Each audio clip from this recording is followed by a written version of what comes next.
Would you like to live in Japan like forever? Yeah, if possible, I'd like to live in Japan as long as possible, if not forever. Is it hard as a foreigner coming into Japan and having to learn what the rules are? Like what's okay and what's not okay? Because there's so many social rules, it's actually impossible for you to know all of them. There'll just come a point when you'll come across as rude and you would not even realize that. Because no matter how much you learn Japan outside of Japan, being in Japan will be a different experience. I was worried about discrimination, not fitting in, and finding it hard to make friends, and also not being able to be myself. And what is it like to be in Japan if you're black?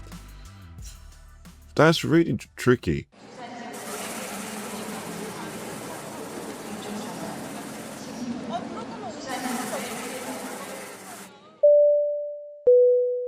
You're in Japan right now, right? Yeah, I'm in Japan right now. I went to sleep quite late and I just woke up just for this recording. Well, I appreciate it, man. Anytime, man. I'd love to take it back to the beginning and just talk about like your origin story and where you came from. So where are you from originally? Okay, so I'm originally born and brought up in London, UK, and I spent most of my life there. And then only recently, around 2 years ago, so 2023, in January, I moved to Japan on a working holiday visa to start my life in Japan. Wow, okay. So like growing up in London, did you do any trips like around Europe or anything like that? That's a good question. I actually didn't.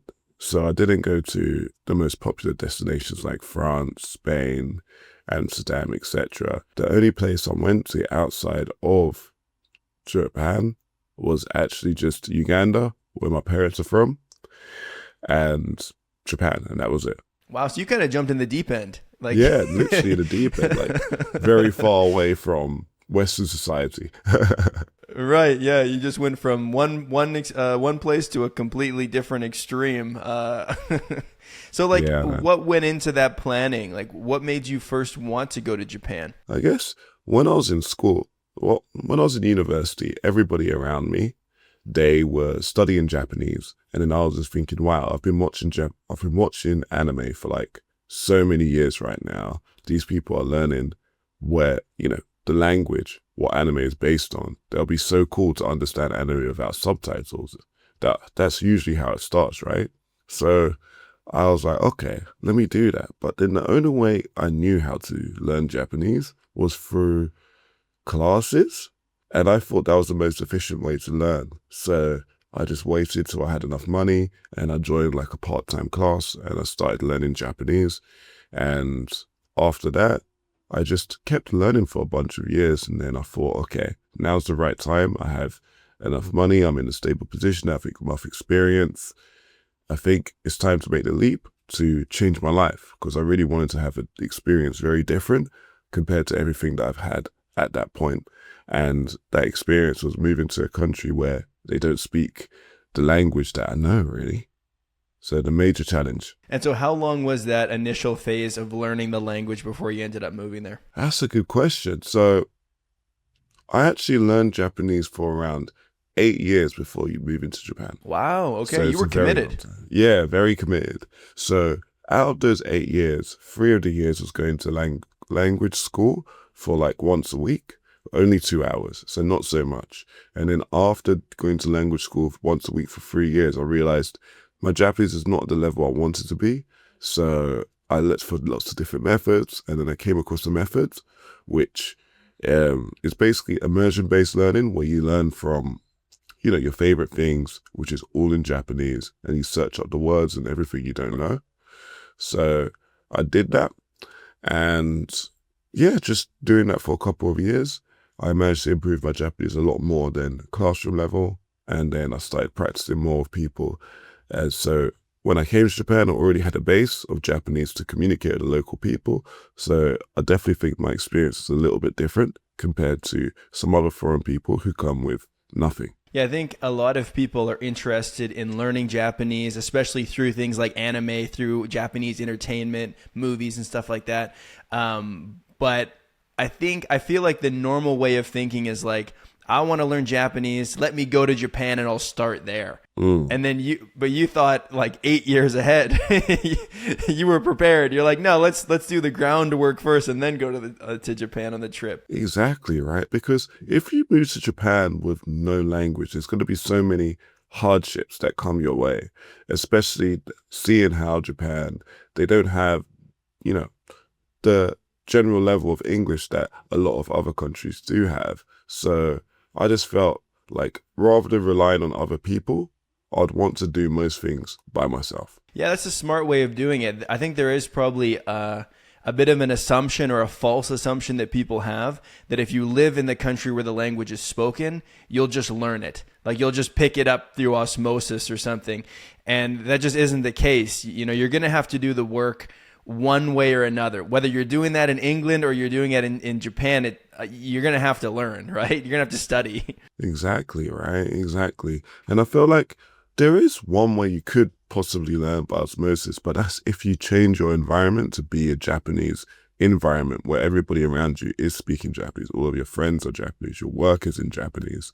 You know, everything you do on a day-to-day basis is Japanese. However, if your environment is only an English-based environment, then the only thing you're going to be using is everything that you're familiar with, so you won't get the chance to challenge yourself and grow in the sense that you need, right? So that's the reason why the osmosis assumption doesn't work. Also, I feel like some people who might come to Japan and feel like, oh, everything's going to come to me, they don't actually look out to try and get as much Japanese as possible from the environment around them, which is whether listening to conversations around them, and just trying to take any opportunity to speak Japanese, reading the signs, and just using everything around them as a way to review everything that they know or everything that they're learning. So if you do that, then it really does kind of, work in the sense that you're able to grow exponentially like that if you're living in the country, because you have context for everything you're learning. Yeah, you kind of create those mental associations with the world around you. Exactly. When you were living in London, were there Japanese people in your day-to-day life that you could interact with and practice the language with? So there are Japanese people who I could interact with every week at a language exchange. So I went to this language exchange in London, which was held once a week.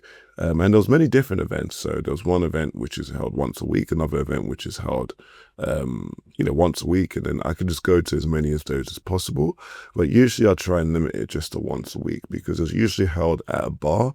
And then Japanese people go there who move to the UK, who want to practice their English. And then people from the UK would go there to practice their Japanese. I feel like that environment was helpful to try and, make friends with people who could speak English and were interested in, British culture and stuff like that. So it's a good exchange. However, sometimes you would run into a problem that they would want to speak their English so much that you wouldn't get a chance to speak Japanese. You'll get used to speaking them in English, and then it wouldn't be so much practicing or language exchange. It'll be more so just extending your friendship just as you would with anybody else. Did you have any exposure to other languages before you started learning Japanese, or was that your first one? So when I was growing up, my parents were speaking to me in this language from Uganda called Lusoga.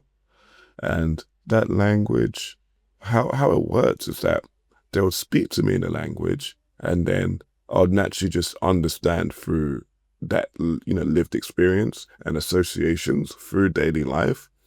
But it didn't force me to speak to them back in the language. So I'd speak to them back in English. So that was my exposure to another language just through listening. So yeah, that was interesting because there was no textbooks. There was no written component. I was just able to understand through that osmosis, right? Interesting. Yeah, I've heard, I think a lot of people that grow up with parents from another country, for example, have that experience where they can understand it, but they can't necessarily speak it. It's kind of an interesting phenomenon where you have like full on listening comprehension, but not the speaking aspect. It's kind of interesting. What did you say that language was called? Lusogo? Lusoga. Lusoga. Interesting. Yeah. Okay. I was aware of Luganda in Uganda. I actually spent several months, almost a year, learning that language. I took Really? like private classes and stuff like that, and I was trying to teach myself for a while. I got kind of conversational in it, but now I stopped learning it and I've forgotten everything. But I haven't heard of that language. That's just another language that's widely spoken in Uganda. So it's a language similar to Luganda, but I think it's spoken in the southern part of Uganda. Yeah. Okay. Yes, that's interesting. Wow. So do you remember any phrases? Jebaliko. Oh, I think is like hello. Is it oh, not really? Jebaliko? I What else have do no I idea. remember? I forgot. In Unjagala Kugenda mu Uganda, I think. It's like I Oh, want to go to really? Uganda. I don't know. Oh my I, God. I've forgotten a lot of it. I was very motivated to learn it at the time, and now I'm not so much. I had a girlfriend from Uganda, and so I was trying to learn it for her. And then we broke up, and so then I stopped taking the lessons. Wow, That so was that's kind of my interesting. only exposure. But yeah, Yeah. yeah. I've never heard of anybody taking, the time to learn, Luganda or Lusoga. But there's quite a bit of people who try and learn Swahili though. Yeah. I see a lot more foreign people doing that as well. Like, and maybe I think there's probably more Swahili speakers than Luganda Mm. speakers, right? Yeah, Because definitely. there's more than one country where they speak Swahili. Like it's in Tanzania and also in Kenya and maybe there's other countries as well. But Yeah. yeah, I've definitely heard that, but I've never heard of anyone learning Luganda even when I was learning it. Like I couldn't find any resources, like hardly at Really? all. It took me forever to find a tutor. Like I think I found him from a Facebook group or something. Really a really random kind of roundabout way we came into contact, and so I just had one-on-one lessons with him every week for an hour, and he would tutor me. And I found just one dictionary One. online where I was looking up words, and then I made my own flashcards, and so I was practicing all the time. And yeah, I was really committed. I was like, I'm gonna learn this, and it was fun. I love honestly. I've studied a few different languages at this point, and out of all of them, Luganda is the language that I think sounds the best. Like I You love the think? phonetics of it. Yeah, it sounds so cool, and I wish I could still speak it, but I mean, who am I gonna speak it with? You know, like I've met like one person from Uganda, and it was my girlfriend at the time, and so Hmm. there's not a huge Ugandan population here where I live. Yeah, and you live in America, right? I live in Canada. Canada. Okay. Yeah, I'm in Yeah. Vancouver. Even in the UK, I only met like less than 10 people from Uganda. Not so many. Not so many in London. When I was studying at the university, they had an Afro-Caribbean club at the university that I was going to. And it was a pretty good sized group. And I remember they had the first meeting of the year, kind of like a get together, an event where everyone could get to know each other at the beginning of the semester. And so I went to this event, right? Afro-Caribbean club, and then I'm there. Yeah. And people are like, what is this guy doing here? And I was just there to try to find people from Uganda that I could practice Luganda with. So I was walking around and I was asking everybody, like, are you from Uganda? Are you from Uganda? And there was a lot of people from Nigeria. That's probably the biggest kind of African population in Canada, I think. But no, I didn't meet anybody from Uganda. I think maybe somebody said they had a friend from Uganda. It was like, there might be someone here at one point, but in that group, I didn't meet a single person to practice with. So I was really disappointed. Wow. That is interesting, man. Yeah, very difficult. So you studied Japanese for 8 years before you went there. And so what was your level like when you moved to Japan? When I moved to Japan, it was kind of like floating in the intermediate stage. That I would say that. So floating in the intermediate, upper intermediate stage before coming to Japan. So there's a lot of things that I know, that I knew, and my listening was definitely a lot more stronger than my speaking ability at that point. So like when you were getting ready to go to Japan, like I'm assuming that you had that, kind of on your mind that eventually you were going to end up in Japan. That was the goal, right? Mm. So like there's a lot of stuff that goes into moving to another country, and the language is a huge part of that, but there's also like a bunch of cultural differences that you kind of have to get used to. When you were learning the language just in London, Mm. Were you also kind of like learning about the culture at the same time, or when you moved there, was it kind of like a big shock? So that's a good question. I think, yeah, I learned the culture at the same time, but how I learned it was just like most other people, you'd look at a lot of videos on YouTube, right? People talking about how Japan is, Japanese people, reading the atmosphere, all of these little things which make Japan Japan. I would also read a lot of forums when I had like a random question that I had, that I wanted to get answered. I'll just type it in Google, find a topic talking about it, get the information from there, as well as talking to my friends. So I'd use my friends as like the fact check, like, oh, does this actually happen in Japan? And then I'd use Hello Talk a lot to speak to Japanese people, because 1 year before going to Japan, I used Hello Talk every single day, at least for 15 minutes to practice speaking. So through the combination of all of these different sources, right, I had a general image of how Japan was like. And before coming, it was actually a lot more negative compared to how it actually was in reality. So what was the biggest thing that you were worried about in Japan in terms of like negative aspects? I was worried about discrimination, not fitting in, and finding it hard to make friends, and also not being able to be myself. And what is it like to be in Japan if you're black? That's really tricky because from my experiences, and I have hung out with a lot of Japanese people, and people have approached me a lot on the street and stuff. It's been quite neutral, quite okay, because I'm really tall. And because I'm really tall, Japanese people, the first thing they look at when they are, interested in speaking to me, rather than my skin color, it would be my height. So they'll be really surprised with my height, and then my height would be the topic of the conversation.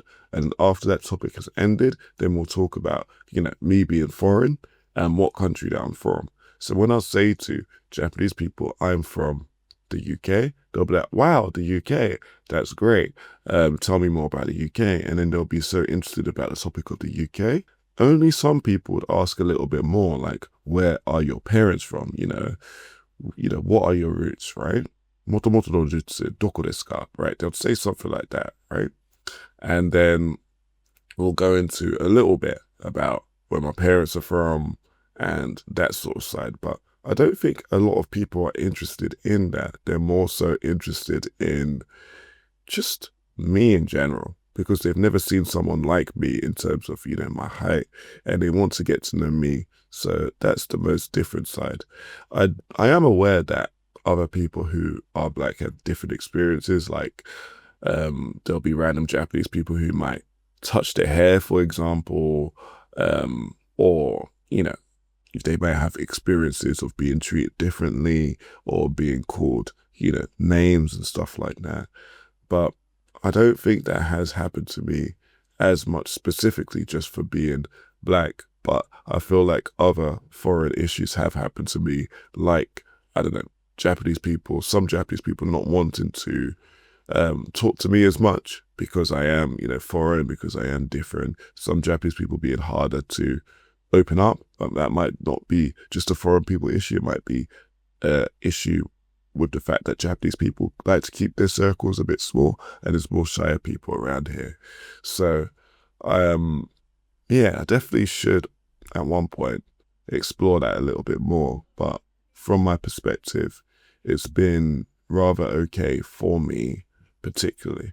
However, one of my friends did tell me about a situation where he was late at night in the streets of Shibuya, and someone just started shouting the N-word to a black person walking on the street. Started kicking around the trash cans around him, and then started fighting him simply because he was, black. And in the end, the black guy pinned the Japanese guy against the ground, and then he was just there like, look, I understand life is hard, I understand that. Just, please stop this, right? And that was one of the craziest experiences that I've heard of. My friend's assumption is that possibly because of the influence of alcohol, that's what, kind of made the situation happen. But I feel like my opinion would be, even if it's under the influence of alcohol, the alcohol just amplified anything which that person probably would have, believed anyway. So it's very strange. So I think right now Japan's in a place where it's changing a lot. We're getting a lot of foreign people moving in, and through just experiences with foreign people, I'm sure Japanese people would, finally they'll get to a point where they'll have more concrete stereotypes, and whether that would have negative or positive associations, I'm not too sure. So I just have to wait and see and keep living my life here and see how, my experience being a black, really tall guy, changes, or, gives me more negatives or positives as time goes on. Because you're 6'9", is that right? 6'9". I saw it on your Instagram. Mm. Yeah, that's crazy. That's really tall. I guess, yeah, I understand that would be the first thing that would probably draw attention. Definitely anywhere. And that experience in itself is, quite a thing, because I could just be standing in a supermarket and then an old Japanese guy would just look at me and be like, you must be over 2 meters. And then I'll be like, yeah, I am. And then it's like, wow, that's amazing. Have a good day. Right? Like so many situations like that anywhere. Does it get kind of annoying having to have that conversation over and over again? Not really. I love it really, because it gives me an opportunity to interact with the local community, unlike any other person. Like people will approach you and then you can talk to Exactly. them about other things. Exactly. Because it's never like, oh, can you speak Japanese? They'll just come up to me and be like, straight up start in Japanese, asking me about my height, asking me where I'm from, and all that stuff. I'm not too sure if my face gives off like that I can understand Japanese or something, but maybe it's just their curiosity and their shock, goes beyond, their, them thinking, oh, whether this foreign person can speak Japanese or not. So there was maybe, you had heard stories of discrimination in Japan, but it was actually better than you were expecting. Is that what you're saying, generally? Exactly. So what actually happened before coming to Japan, a lot of the situations where people would say there's discrimination, especially towards black people, would actually come from other foreign people who were not Japanese. They would say to me, because I am black and because Japan is generally xenophobic and they get most of their stereotypes from media, they would assume that I would be the black person on the media and have negative associations because of that. So, I don't know, even though I heard a lot of things like that, just black people being more undesirable in terms of dating, white people generally being like, not, but generally being like, an image of a person who could speak English and all of this sort of stuff. So they would want to speak to them. White people being generally at the top in terms of the beauty standard, all of that sort of stuff. I would think, okay, hearing all of this, my experience in Japan is generally not going to be as good compared to, someone who might have been from a different background. However, I wanted to challenge it because I was like, people would always say things to you, right? They'll always say, you're going to have this kind of experience, but it's nothing compared to your own experience. So I challenged it. I went over and then I had an open mind. I didn't know what I was going to get into. And because I had an open mind, I was friendly. I respected the culture. People respected me because of that. And then I was able to have my unique experience. Yeah, well, that's great. And yeah, the way that you approach people can definitely impact your conversations as well, right? And you seem like a really open, friendly guy, and so that's great that people are embracing you for that. Was there any culture shock when you got to Japan? Culture shock. I think the biggest culture shock would be when Japanese people make plans. So Japanese people, when it comes to making plans, they'll like to book things way in advance. So the next month, right? And because the culture of overtime is more of a thing in Japan, right? A lot of Japanese people wouldn't want to make plans on the weekday. don't only want to make plans on the weekend. So if you have someone who books all of their plans in advance, generally all of their weekends for that month would be booked. So if you want to just hang out, hey, I got some spare time. Do you want to hang out this weekend? Sorry, I got plans. How about next month on the 22nd? And then you're like, huh? But that's so far away. What if something else happens, right? That's what you're thinking. But then that's how it happens. So people like to have a schedule here when it comes to arranging meeting up. And I feel like because of that, they can be less spontaneous when it comes to, going out with people. Everything has to be in the diary. So I guess that had an effect on me a little bit where I'll try and, make plans with lots of people, get it on my calendar. So I'll at least have things going on during the week. And generally, I think the foreign people could be a lot more flexible when it comes to meeting up because we're just used to that culture. However, there is actually a word in Japanese, like it's called futowaku ga karui, right? And that actually just means someone who is able to quickly make plans and get out as soon as possible, right? So it's an actual word for that. So it's very interesting, right? They're like really, really highlighting those people. Like they're the different ones. Everyone else does this. Yeah. Exactly. So they book a month in advance, and then if you want to make plans like next weekend, they're already filled up. So not only are they booking in advance, but they also have something going every weekend. Like they're Some people, right? social people. Yeah, I mean, some people can be very social in that regard, but I would say that they'll be very social with a very small group of people because they like to keep their circles large. So they'll be very social with a small group of people, or they'll generally just like to do things by themselves, right? Or have their own time, right? Like make some time for themselves. So it really depends. Of course, there are people who break this mold and then they can make plans in 1-2 weeks in advance, or they'll be okay making a plan on the day if they have nothing going on. But I have noticed the people who would plan in advance are a lot more compared to the West, a lot more. With that, there's a lot more people who cancel as well. Because if your schedule is very limited, right? And if another plan comes out of nowhere, which is better, do you know what they might do? They'll cancel on you so they can go ahead with the better plan. And then sometimes they won't tell you the truth. They'll just say, hey, I'm really sorry. I was feeling a little bit sick. I'm really sorry. Something else came up. So because being very direct with the reason as to why you don't want to go is not really a Japanese thing because they want to avoid confrontation. So by avoiding confrontation, a little white lie is something what some people might do. I mean, not everybody, but some people are very direct. They're very honest. They're like, hey, look, I'm really sorry. Nah, something else happened with my family, etc., etc. Sometimes the excuses can be genuine, but other times you just have to read in between the lines and be like, okay, can't be helped. That's interesting. It's like they're strict in that they want to plan really far in advance, but then at the same time, they're also flexible because they're willing to change the plans in the middle. It's kind of like two extremes a little bit. It is two extremes, and that's one of the reasons which makes it so hard to make friends in Japan because, just arranging the schedule so you guys could actually meet is the tricky part. How long have you been in Japan? I forgot to ask.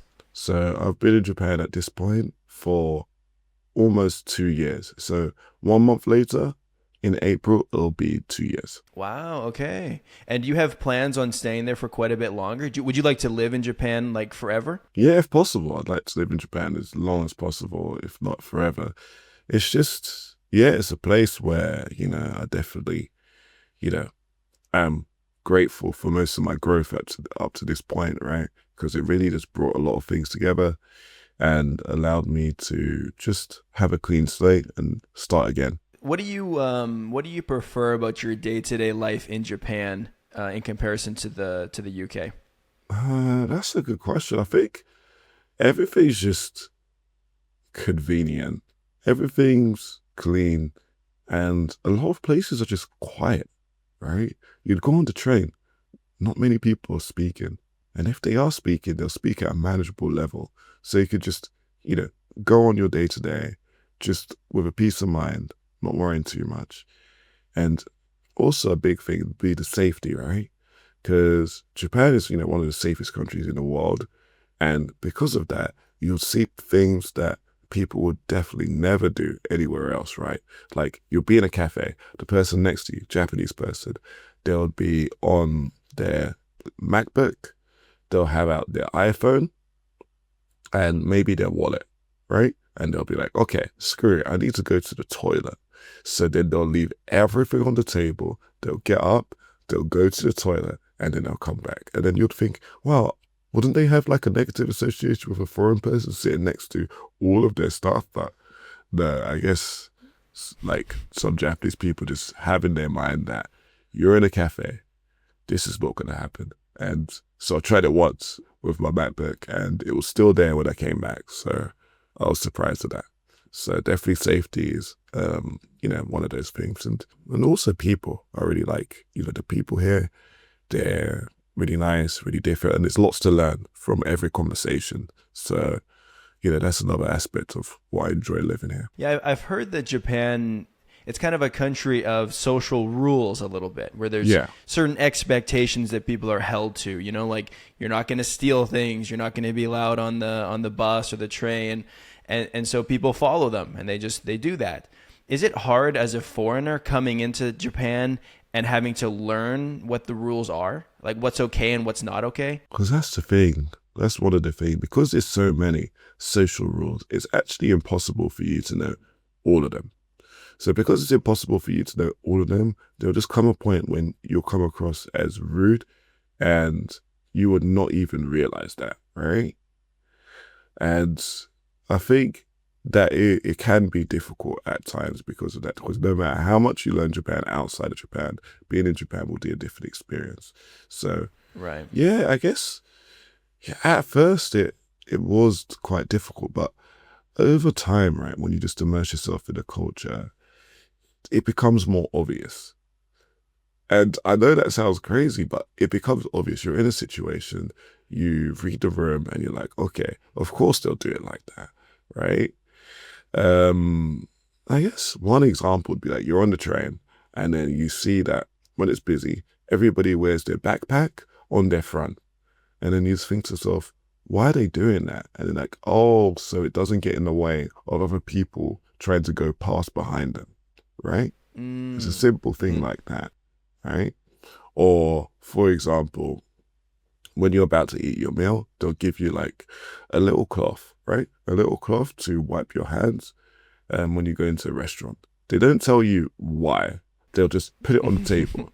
And then you see everybody out around you opening that cloth, you know, just quickly cleaning their hands and sometimes their face, and then putting that to the side and then continuing their meal. And then you'll be like, okay, so that's probably something that I should do when, you know, I eat at restaurants or cafes, etc. Just all of these things, bit by bit, they just add up to kind of, you know, expand your world and your understanding of Japan, I feel. You kind of have to be observant. You have to be a little bit curious and observant of the environment around you so you can imitate what other people are doing.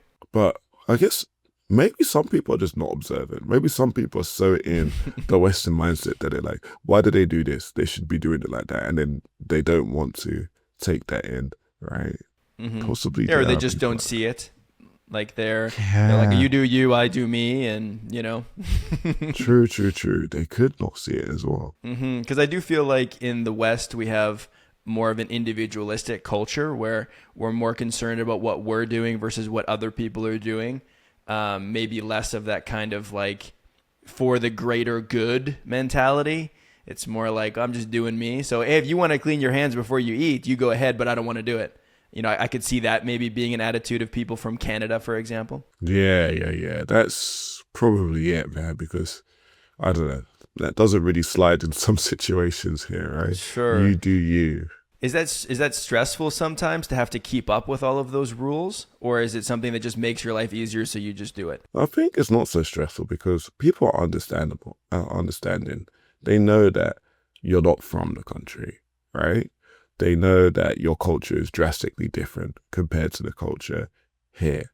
So they'll actually just teach you. If you don't know, but curious, and you're respectful, they'll be like, okay, you just didn't know that. Let's help you out. So then you just learn bit by bit from the people around you. So that only works if you obviously look foreign, but if you don't obviously look foreign, you you look quite similar to Japanese people. Then I heard the experience is very different. Mm. They have higher expectations for you. They're like, don't mess this up. Exactly. Don't mess You're this supposed up. to be from here. Exactly. So I think people with that background could definitely say a lot more in regards to, how strict Japanese people can be on people who may be Japanese or people who might look similar and they have their expectation. And those rules are something that you can only really learn when you're in the country, right? Like if you're just learning the language and also having some kind of cultural interaction or whatever with classes and language exchanges in the UK, you're learning a lot, but those social rules might kind of fall through the cracks if you're not in Japan, right?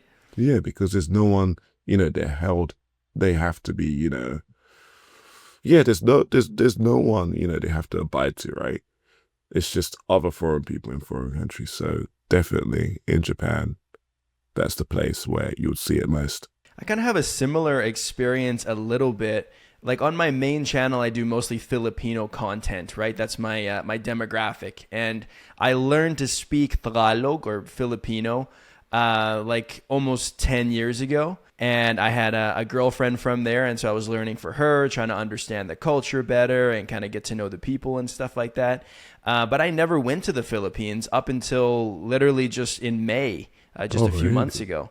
And so I also spoke it for about 8 or 9 years before I ever went to the country. Just like you in Japanese, right? You spoke it for 8 years before you moved there. And yeah, I felt like I had some kind of understanding of the culture. Like, when you learn the language, it's never in isolation. Like you're not just learning conjugations and adjective endings. You also learn, sense of humor, and you learn social norms a little bit. And so I felt comfortable, but there are also things that, in the Philippines, I had to learn when I was there, like how to take public transit, and the words you use for that, right? When you're paying the driver or whatever, I had to be exposed to that in the moment. That couldn't happen in Canada. And one of the things that I learned was like how formal people are with each other. Like I was used to talking to Filipino people here in Canada, but I was like pretty loosey-goosey with like formalities. In Tagalog, they have these respect particles that you put in when you're talking to an older person, and you use kind of these honorific titles a little bit. I think it's not. I'm sure it's not as extreme as what I've heard from in Japanese, but they have some element of that. And in Canada, I would use it sometimes, but not all the time. And I thought it was kind of like optional a little bit. And then when I went to the Philippines, I noticed that even young people would use these respect particles with each other. And I was like, oh, I think for the last 8 or 9 years, I've maybe been not using as much respect as I should have been. Maybe. But when I was surrounded by the language and the culture, I could see it more clearly. I had way more examples in front of me that were showing me like, oh, this is what the culture is like. You know what I mean? And so did it feel like that for you as well when you got to Japan? Yeah, it's a yes. You had a and lot no. of exposure, Yeah, that's the thing. It's a yes and a no sort of thing. I feel like, yeah, like you, I had more of the context, right, of the language when I moved here, and then I can see it in actuality. However, when it came to daily interactions with people, I had an understanding that you have to be more polite with people you don't really know so well. So I didn't have, the similar experience to the same degree. However, I do understand what you say, right? Because especially when you go into shops, they speak extremely formal to you, because in Japan, the customer is the god, right? So because of that, they speak extremely formal Japanese to you. And I didn't have so much exposure listening to that. in the UK. So then I'd go to shops and I wouldn't understand what people are saying. And then I'll be like, oh, I don't want to go to the shop by myself because I don't understand what the people are saying. Even simple things like going to the counter and they'll ask me, all these things. And I'm like, what are you saying? Like, what are you saying? There was so much of that when I first came. So I remember when I went to McDonald's for the first time in Japan, they asked me if I wanted to, eat in the restaurant or take it home. But I didn't know those words. I didn't know those words at all. So because of that, I was just there like, I don't even remember what I said, but they gave me the, take home bag. And I was just, thankful of that. So yeah, man, it's like the fight or fight mode, man. It comes back in when you're just in the country. It really does, man. And it kind of fills in those gaps a little bit too, right? That as well, because you don't understand how big the gaps are until you're in the environment and you realize, oh, that's what I have to learn that I've neglected. Because sometimes you have seen it before, but then you thought like, okay, this is not so useful. But then you go to the country and you realize this is actually useful. I should learn this. I think things are useful depending on the context as well, right? Like asking for a takeout bag is useful if you're ordering in Japan, but if you're in the UK, you don't really need to say that, right? Because everyone's probably speaking English at the restaurants. Everybody is speaking English in the restaurant, so you don't need that at all. Yeah. Yeah. So like, what's your Japanese level like now? Like you're like 10 years in, is that right? Yeah, 10 years in. So I'll say my Japanese level right now is still at a strange level because I've passed the JLPT N2 exam. So that's like around business level. I'm working in a Japanese company right now and I use Japanese every day to, interact with my colleagues. I can pretty much read most things and understand most things and my listening is pretty good. So I'll definitely say like I am somewhere floating in the advanced level now, but there's still room for improvement. Always room for improvement. There always is. There always is, though, no matter what your level is, right? That never goes away. And so you use more Japanese than English on a day-to-day basis. Oh, that's tricky because the workplace where I work with have foreign people as well, right? So most of our customers are actually foreign. So I speak to the foreign customers in English and then I speak to Japanese customers in Japanese.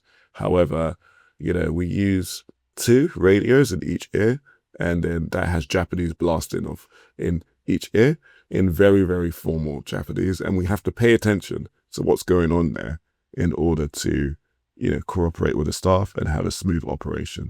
So, it so really they're like depends. always communicating with you. Like while you're working, they're communicating other information to you that you might need to know. Exactly. Oh, so you have to be.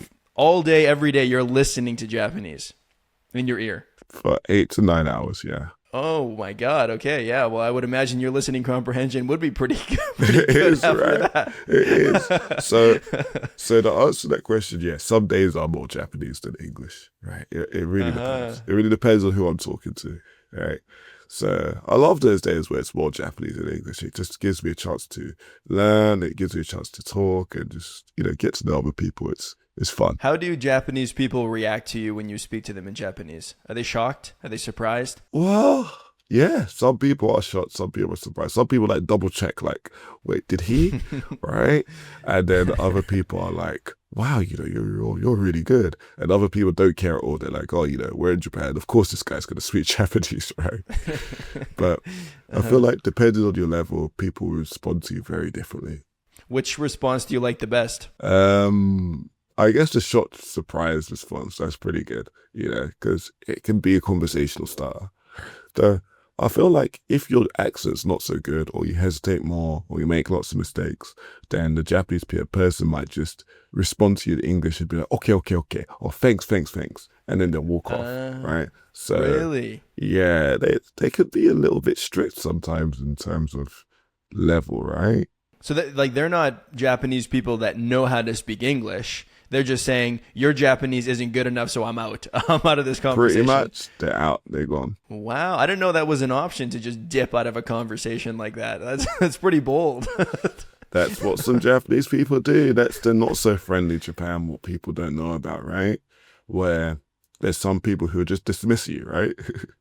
Mm. So the memes and the videos where there is a person who speaks Japanese and the other person responds in English, it's actually real.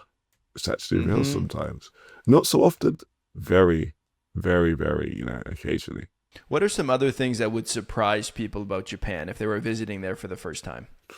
What surprise people? I think if you're American, they'll be surprised at the fact that there's no tips in Japan, so you didn't have to tip anywhere, Mm. right?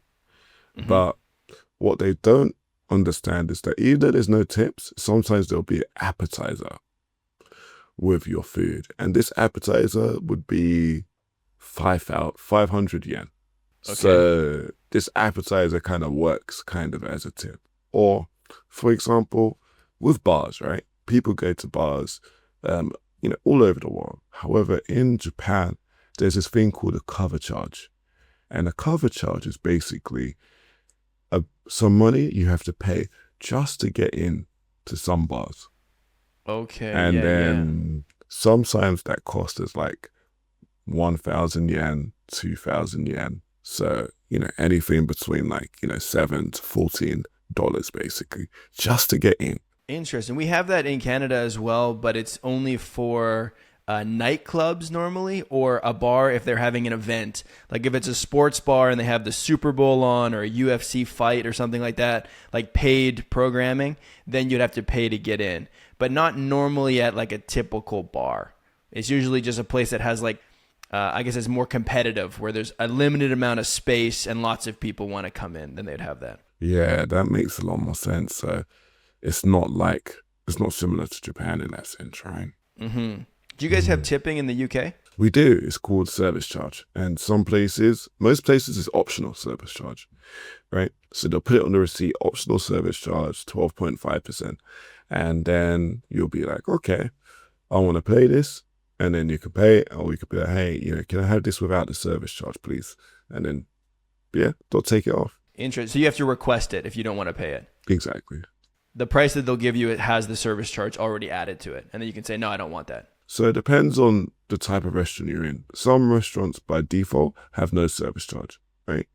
But other restaurants which are a little bit more fancy, they'll have it on the receipt, optional. So if you say like, hey, I don't want to pay the service charge, do people get pissed off? It depends on the person, right? But for the most part, they wouldn't. Okay, so it's like not as big of a deal as it is No, in North America. no. Because I think, the service staff are paid, a fair salary. Not like in America where, that's not the case, right? I mean, the thing that kind of irritates me, this is kind of off topic, I guess, but I mean, the tipping culture came from the US because exactly like you said, people working in customer service weren't getting paid enough or don't get paid enough. So then the tip kind of fills in the gap so that they can get a fair wage, right? In Canada, we have higher minimum wages than in the US, like much higher. Like I've heard of some like southern states where the minimum wage is like $5 or something. Like I don't think we have a province in Canada where it's below, I want to say 11 or $12. And so Really? like our minimum wages are like, I think they're maybe not so much now as the cost of living has been going up, but historically they've been more or less a living wage, I would say. We don't have the same disparity between your wage and the cost of living, but yet we still adopted the tipping culture from the US. So then we have this culture that doesn't come from us and doesn't really pertain to us, but then everything just gets more expensive because you got to tip 15 or 20% if you go to a restaurant. I don't know. I don't understand it, and it's kind of a weird cultural phenomenon how we just adopted it, like we just took it on. Yeah, right. Because if there's a way of people earning more money, there's not going to be, people are not going to want to take that away. So that's the reason why, and because America's so close to Canada, that's the reason why, it just came over so easily, right? It just jumped across the border. Yeah, literally jumped across the border. So have you been in Japan now for 2 years straight, or do you come and go between England and Japan? So what happened is that I was in Japan for 1 year, then I went back to UK for a couple of months, like 3 months, and then I came back to Japan and I've been here straight. Is there anything that you miss about living in England? I miss my friends, my family, and the food sometimes. Because, there'll be like, some fast food what I really miss. I miss like the corner shop chicken and chips. I miss, British snacks and biscuits and crisps. Because in the UK, there's so many variety of, crisps. I really, really like that. Sometimes I generally just miss the British architecture, the surroundings, the backdrop. That was really nice. And I miss the fact that in the UK, most of the museums are free. It's free entry just to even get in. So a lot of the public exhibits, which are, permanent, they're just free. So that was really nice. That was really, really nice. And then in the UK, there's a lot more. There's a lot of art. There's a lot of art, digital art going on there. Tokyo does have that as well. But I haven't tapped in too much into that scene. When you went back to England after being in Japan for a year, did you experience any reverse culture shock? I guess the reverse culture shock would be, the toilets are not as clean. The service is at a different standard. Everybody was, a bit more friendlier when it came to things. The streets were not as wide as Japan. And I think that was it really. Also, just the weirdest thing was it just felt like I was a little bit out of place at points. I was, especially when I first came back, I was like, oh, a bit too used to Japan and, its streets, its convenience and everything about it. So I think, the more I live in Japan, the more I'll get to this weird spot where I don't feel like, too comfortable, not too comfortable, but I feel a little bit out of place in the UK, and then maybe at one point a little bit out of place in Japan, and then I'm just out of place everywhere. But for the time being, I feel like the people in Japan, they definitely make me feel like, this is my new home. So I haven't really been feeling the out of touch things in Japan. And the culture shock in the UK, for the time being, it's not as big, but I haven't been back for this year yet. So let's see how that changes when I go back. What I think is so fascinating about traveling is that you think when you go to another country, you're going to learn about that country. And like you do, of course, but you also learn so much about your home country just by seeing the difference. Like when you're in a culture, you can't see that culture. And then when you step out of it and go somewhere else, you're like, oh, that's interesting that people here do it this way, but back home we actually do it a completely different way. And I didn't even realize how different it was until I saw what the alternative was, right? That's kind of an interesting thing too, It is an interesting thing. That, and also a lot of people are going to ask you, how's life in the UK? How are British people different? Yes, tell me more about, everything in the UK. And when people ask that, then you're forced to be the representative of your country. You have to have answers. And if you don't have answers, you have to, either make them up or do some research so you're more informed for the next time. Yeah, because people in your home country, they don't ask you those questions, right? So like you're not prepared for it because no one wants to know those things, Right. I remember when I went to Australia, that was the first like kind of big international experience that I had. I was 18 and I went to Australia for 6 months. And people would ask me all kinds of questions about Canada, and I definitely wasn't prepared. Like I screwed up so much. Like I spread so much misinformation about Canada because I just was like, I didn't have a lot of international experience, and I was pretty ignorant on like what we had and what we didn't have. So yeah, I would just say things, and I had no idea. That's it, man. That's it. Well, it's better than, keeping your mouth shut, I guess. Sure, yeah. I guess there's like a certain amount of ego that comes into that, where when someone asks you a question about your home country, you really want to have the answer because you feel like you should know. And then when you don't know, you're like, I'm just going to make something up, whatever. Exactly, right? Exactly. Or usually I'll just say, hey, look, I don't know the answer. Yeah, that's fair enough as well. Yeah, that is. You make content as well, right? You have Instagram, you have YouTube. When did you get started doing that? That's a good question. So I got started probably around the middle of 2023. I was just not in a great place, and I needed a way to just practice video editing. So at first, I just made lots of content about, my traveling journeys, and I tried lots of different things. And one video caught off, a video of me just interviewing these Japanese people on the street. And that was part of my friend's video. So it wasn't even my camera. So I done that on the street and I was like, wait, this is something that I could tap into. So then, yeah, I tapped into that a little bit and I saw that my channel was just growing. And then just sharing more about just learning Japanese, living in Japan, interviewing other people. And it definitely enriched my life in Japan because I was able to just connect to people and learn to try and explain Japan more from, my perspective and in a way that other foreign people may not have heard before. Because I feel like a lot of the content out there in terms of Japan doesn't actually show it from like, just a ground level, right? A ground, just very normal level between people. And I just wanted to show a little bit of that and you can just be transparent with my journey. And because of that, luckily, you managed to gain a following based on that. Yeah, it's cool how the internet has a little kind of, what's the word? It has a demographic or like a dedicated group of people for any genre. And Anything. so sometimes like no matter how, kind of niche the thing might be, like for me, it's, a foreigner interested in the Philippines on my other channel, right? That's pretty niche.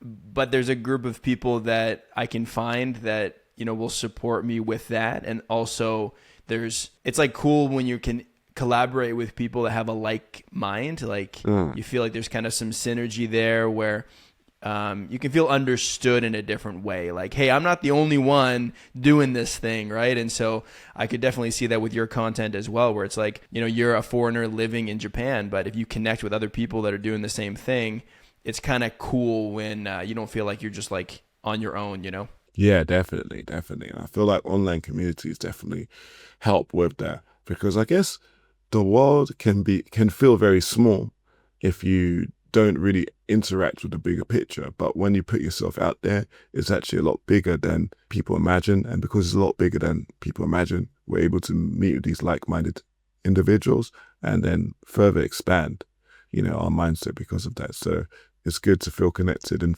be understood because that's what all humans want, right? To be understood. Mm-hmm.